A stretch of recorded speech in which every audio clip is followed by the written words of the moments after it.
Hello everyone, कैसे हो आप सभी। आज हम बात करने वाले हैं cell the unit of life यानी कि कोशिका जीवन की इकाई। इसमें मैं आपको कुछ क्वेश्चन बताने वाला हूँ जो नीट पॉइंट से बहुत ही ज्यादा इम्पोर्टेंट है। तो आइए सर चलते हैं सबसे फर्स्ट क्वेश्चन पे। देखिए हमारे पास ये फर्स्ट क्वेश्चन है,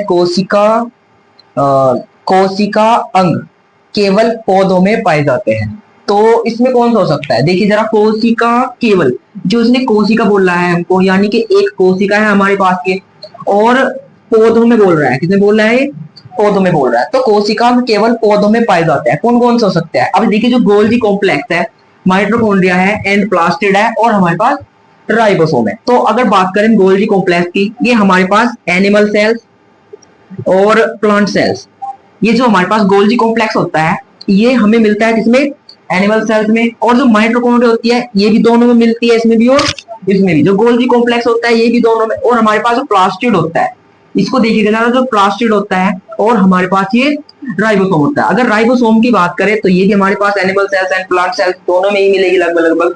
नेक्स्ट हमारे पास जो प्लास्टिड होते हैं, अगर प्लास्टिड की बात करें तो हमारे पास प्लास्टिड होते हैं, तो ये हमारे पास किस में पाए जाते हैं, प्लांट्स में पाए जाते हैं। तो ये हमारे पास क्या हो जाएगा, प्लास्टिड। तो ये इसको हम बोल सकते हैं कि ये ओनली प्लांट्स में होता है। तो हमारा आंसर जाएगा क्या, सी। नेक्स्ट क्वेश्चन हमारे पास आता है इसमें,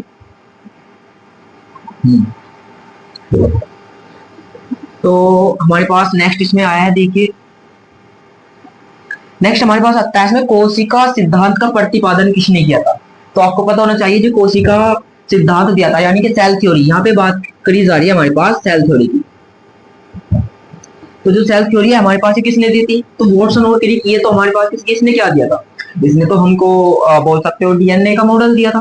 ठीक है, रॉबर्ट हुक ने कोशिका की खोज की थी, और ये थॉमस हंट, मॉर्गन था और मेंडल, इन्होंने जेनेटिक्स के बारे में हमको जानकारी दी थी। लेकिन जो हमारे पास स्वान और स्लाइडेन था, ठीक है, 1839 और 1838, इन दोनों में, ये दोनों ने क्या दिया था हमको, सेल थ्योरी दी थी। तो हमारे पास ऑप्शन कौन सा जाएगा, ए। तो आई होप ये आपको क्लियर हो रहा होगा। यहाँ पे नेक्स्ट चलते हैं हम।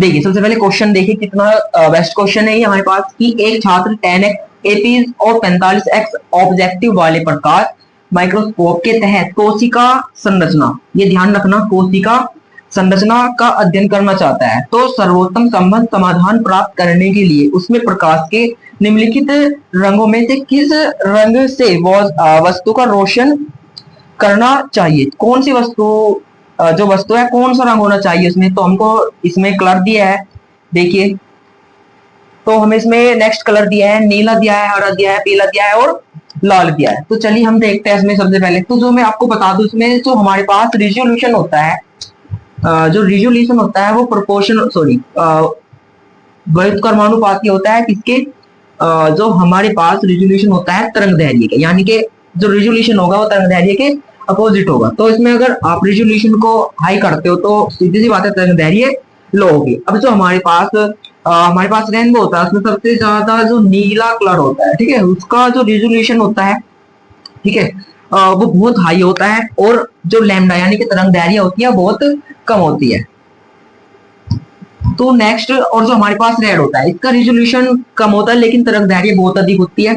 तो इसमें सबसे ज्यादा यानी कि रिजोल्यूशन सबसे ज्यादा किसमें होना चाहिए, तो हमारे पास ऑप्शन आएगा ए, यानी कि नीला हो जाएगा। नेक्स्ट हमारे पास क्वेश्चन आता है इसमें, फोर्थ क्वेश्चन आता है हमारे पास, कोशिका के अध्ययन में एक बड़ी सफलता इलेक्ट्रॉन माइक्रोस्कोप के विकास के साथ आई है, क्योंकि इसका क्या ऑप्शन हो सकता है हमारे पास। तो देखिए सबसे पहले कोशिका के अध्ययन में सबसे पहले क्वेश्चन जो हमको दिया है इसमें, सफलता इलेक्ट्रॉन, सबसे बड़ी सफलता इलेक्ट्रॉन माइक्रोस्कोप के विकास के साथ आई है। अब ऐसी क्या हो सकती है। तो देखिए सबसे पहले ऑप्शन पढ़ते हैं। ऑप्शन में क्या दिया हमको, इलेक्ट्रॉन सूक्ष्मदर्शी से अधिक शक्तिशाली है।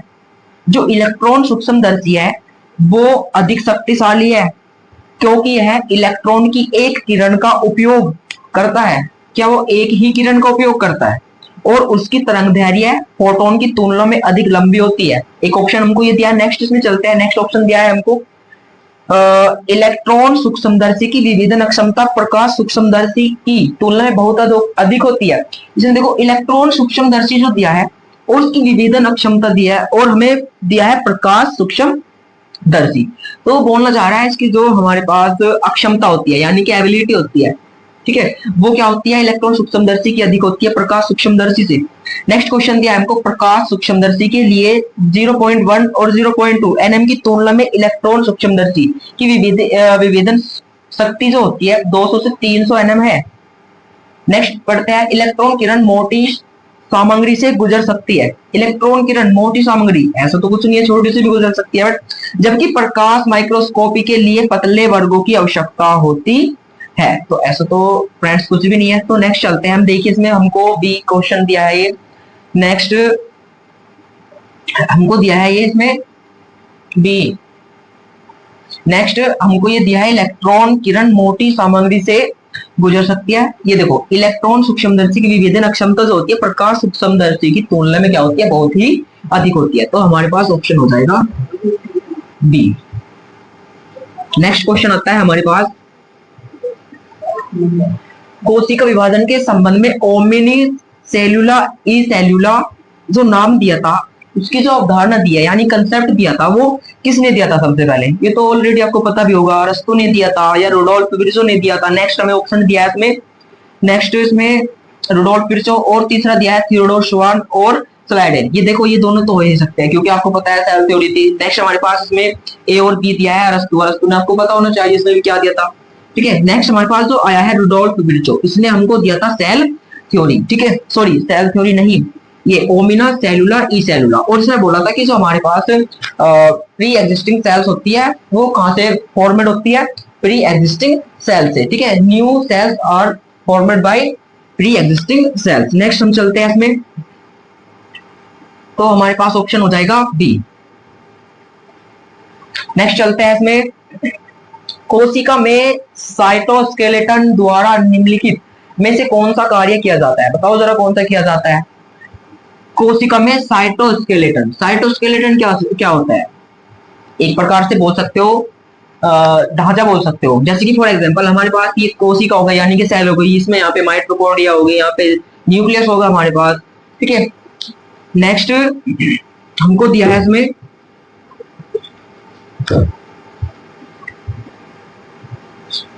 यहाँ पे हमारे पास गोल्जी कॉम्प्लेक्स हो गए, तो बहुत सारे इसमें कोशिका होते हैं। अब उनको स्टेबल रखने के लिए क्या किया जाता है, साइटोस्केलेटन का यूज किया जाता है। जैसे कि हमारी बॉडी को, हमारे पास एक स्केलेटन सिस्टम है, वो क्या करता है, सभी ऑर्गन्स को अपनी जगह स्टेबल रखता है, तो इसमें भी ऐसा ही कार्य होता है। अब देखिए, जो हमारे पास साइक्लोस्केलेटन सिस्टम होता है, क्या वो प्रोटीन संश्लेषण में काम करेगा? तो नहीं, ये तो मैकेनिज्म सपोर्ट देगा, एक तरीके से बोल सकते हो। क्या वो परिवहन में हेल्प करेगा? नहीं। क्या वो परमाणु विभाजन करेगा? नहीं करेगा। लेकिन जो हमारे पास गतिशील होती है, अब जो हमारे पास स्केलेटन सिस्टम है वो क्या करता है, हमको मोटिलिटी प्रोवाइड करता है। तो ऐसी हमारे पास जो मोटिलिटी होती है यानी कि गतिशील होगा, वो प्रोवाइड करता है। तो हमारे पास ऑप्शन हो जाएगा इसमें बी। नेक्स्ट चलते हैं इसमें, चलिए अब प्रोकैरियोट कोशिका से कुछ हमारे पास क्वेश्चन आए हुए हैं, ये देखिए। नेक्स्ट हमारे पास क्वेश्चन दिया, जीवाणु कोशिका में गुणसूत्र 1 और 3 संख्या में हो सकते हैं, 1 और 3 में कैसे होंगे? ध्यान रखना, अगर 1 और 3 की बात करी जाए तो हमेशा मार्क करोगे आप, सदैव कैसे होते हैं, गोलाकार होते हैं, सदैव रैखिक नहीं होंगे। वो हमारे पास या तो गति गोलाकार या रैखिक नहीं होंगे, ठीक है। तो ये ध्यान रखोगे आप सभी, जब भी एक ऐसा टाइम में क्वेश्चन आता है तो हमेशा कैसा होगा, वो सदैव गोलाकार होगा। चलिए नेक्स्ट चलते हैं।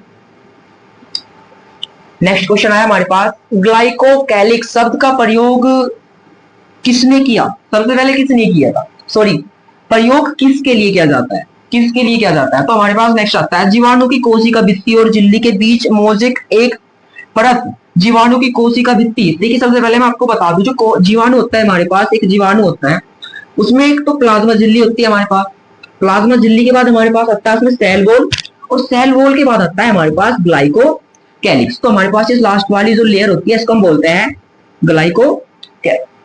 ग्लाइकोकैलिक्स। तो देखिए जीवाणु की कोशिका भित्ति और झिल्ली के बीच, तो देखिए कोशिका भित्ति ये रही और झिल्ली ये रही, तो ये तो इसके बीच का नहीं बनेगा, तो सीधी सी बात है फर्स्ट ऑप्शन इनकरेक्ट। नेक्स्ट हम चलते हैं, जीवाणु की कोशिका भित्ति नहीं हो सकती है। कोशिका भित्ति के ऊपर क्या आता है हमारे पास, एक लेयर और आती है जिसको हम क्या बोलते हैं, ग्लाइकोकैलिक्स बोल देते हैं। नेक्स्ट आता है, ग्लाइकोसिडिक प्रोटीन रखने के लिए जीवाणु कोशिका ग्लाइकोजन इंजीनियर, ये देखते हैं। नेक्स्ट में दिया है, जीवाणु कोशिका भित्ति के चारों ओर की एक परत, तो आई होप ये वाला ऑप्शन हो सकता है, जीवाणु की कोशिका भित्ति के चारों ओर की एक परत, क्योंकि हमें पता है जो ग्लाइकोकैलिक्स होती है वो कहां पे होती है, चारों ओर, यानी कि प्रेजेंट होती है किसके, सेल बोल के। तो यही इसका ऑप्शन हो जाएगा डी। तो ये इसका हो जाएगा फ्रेंड्स, जीवाणु की कोशिका भित्ति के चारों ओर की एक परत।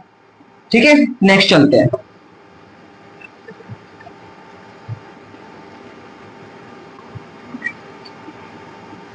नेक्स्ट दिया है एक कैप्सूल जीवाणु के लिए क्यों फायदेमंद है, क्यों फायदेमंद है बताइए, आप ही बताइए जरा इसमें।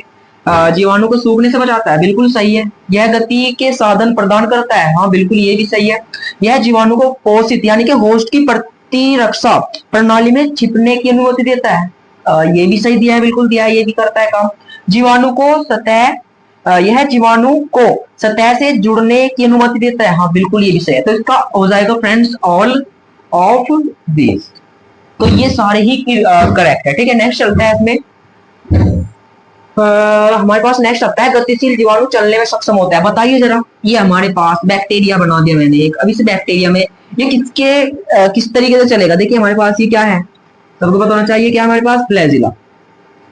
ठीक है, नेक्स्ट जो हमारे पास फ्लैजिला दिया है, तो आप इसका क्या जाएगा आंसर, फ्लैजिला जाएगा। फ्लैजिला क्यों, सीलिया का काम करते हैं। देखिए हमारे पास ये एक सेल है हमारे पास, तो इसके ऊपर क्या होगी, बहुत सारे फिंगर लाइक स्ट्रक्चर होता है जिसे हम क्या बोलते हैं, सीलिया बोल देते हैं। पिलाई क्या होता है, पिलाई भी कुछ इस टाइप में होते हैं। ठीक है, फिम्ब्रिये थोड़े से बड़े होते हैं, संख्या में कम होते हैं लेकिन थोड़े बड़े होते हैं। लेकिन जो फ्लैजिला होता है ये मोटिलिटी प्रदान करता है, यानी कि इसको गतिशील रहने में, यानी कि जीवाणु को चलने में क्या करता है, मदद करता है। तो इसका ऑप्शन हमारे पास बी हो जाएगा। नेक्स्ट चलते हैं, सॉरी।